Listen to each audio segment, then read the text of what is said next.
This is the Hidden Killers podcast with Tony Brueski. Featuring author, psychologist, and daily contributor, Shavaun Scott. Lots of questions arising in the last week in the Delphi murder case. Richard Allen, of course, behind bars in a prison, not a jail, which that leads to some questions. And it actually, with what the defense is claiming this week in a massive letter, 100, I believe, 60-some pages deep, that there could be some sort of a cover-up going on here and possibly people on the inside, not necessarily saying investigators, but those possibly even guarding Richard Allen as being part of this plot. Odinism is what is in question. And honestly, I've not known anything about Odinism. I am half Norwegian, which is a Norse religion. But the claims are that this Odinism was hijacked by some white supremacists and that was the group of people who actually committed the crimes, Richard Allen not being connected to any of those groups. Tell me, Shavaun, when we're talking about horrible killers and things of that nature, how often do we see this where it becomes ritualistic or connected to some sort of a religion or a very ancient religion? Yeah, it's uncommon, fortunately uncommon. And this Odinism thing came up in pop culture in the last, I'd say 5 years ago. And where it started was with the Viking TV show, the series. And people really got into Viking music. We've had here in Portland, where I live, we've had some of these Norse kind of pagan Viking musical groups come through from Europe. They're very popular. And the white supremacist movement did kind of latch on, at least little subgroups did latch on to this pagan Norse God kind of thing, with Odin being one of them. Probably 5 or 6 years ago, I started seeing on social media Odin t-shirts or these Daughters of Odin, and some of the musical groups came out and said, but there is an element of that. I don't think it's very big. I think it's pretty small. And if you saw someone wearing an Odin t-shirt, you really wouldn't know, are they a white supremacist or are they just a fan of a Norwegian rock band? You don't know. I mean, it could easily go to like an ABBA shirt or something. Exactly. Although I don't think that was Norwegian. I think that was Swiss. What is the attraction here? And we see this so often where some sort of extreme group bastardizes a religion or a group of some way, shape, or form for their own bizarre ideologies. What is the attraction here to white supremacists, to Odinism? Yeah, it's really odd. And I don't know that logically you can make it hang together very well.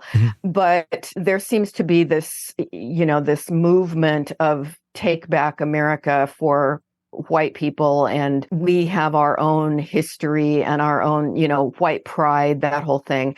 And so they reject, because they don't like Jews, they reject traditional Christianity and Judaism, obviously. And they've just attached to this idea that they're somehow closer affiliated with the Norse gods. But I really do think that some of this came out of the television programs, because weak-minded people can be easily influenced by things that look cool. And, they're still on Netflix. I don't know how many of these shows there are, but there are a lot of shows about the pagans and barbarians and Vikings. And I mean, we've watched a few of them, and it just as entertaining TV, they're good, you know, but can people actually be influenced to take these things seriously or attach it to another aspect of their movement? And if you look at the whole white supremacist movement as a sort of religious faith, that may not make a lot of sense. It's not based in reality, but there's always people looking to join a club, that makes them feel important. Yeah, very much so that exists. Oftentimes we see people kind of join their club, join their group, and it's just kind of a thing. They're not necessarily out there murdering or killing or sacrificing. Right. But when we hear terms come up like it was a sacrificial killing of these kids, I think some of us are not used to hearing that. Kind of like that seems like kind of far-fetched, but is it really that far-fetched? Are these sort of things going on more commonly than we are aware of? I mean, I'm speaking broader term as a whole out there within our society with some of these groups. Yeah, this is where I think it gets far-fetched, because I do think we would know, if there had been multiple murders committed by a pagan religious group or Odinists or whatever. And there's absolutely no precedence of this happening. This, we have no evidence. This has never even been speculative before. So is this something that we really need to be looking into? Apparently we need to look into it. But the odds are, in my view, that this is, another creative defense attorney trying to come up with something that's pretty indefensible and grasping at whatever can we get here to make a case and, bring in the doubt and all of that they try to do.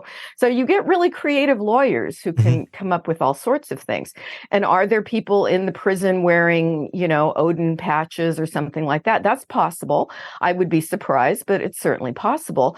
But is this because they're a fan of a certain band or a certain movement, or do they have white supremacist leanings? That's all possible. But I think there's quite a leap from that to, and they committed ritualistic murder. It's like, what would the point of that be? It just doesn't seem to make a lot of sense at this point. This is the Hidden Killers Podcast. Want more? Start binging on all of our true crime podcasts right now through Apple Podcasts, and get an ad-free experience when you sign up to be a True Crime Today Premium Plus member, exclusively on Apple Podcasts. More of the Hidden Killers Podcast, dropping soon. Press subscribe now.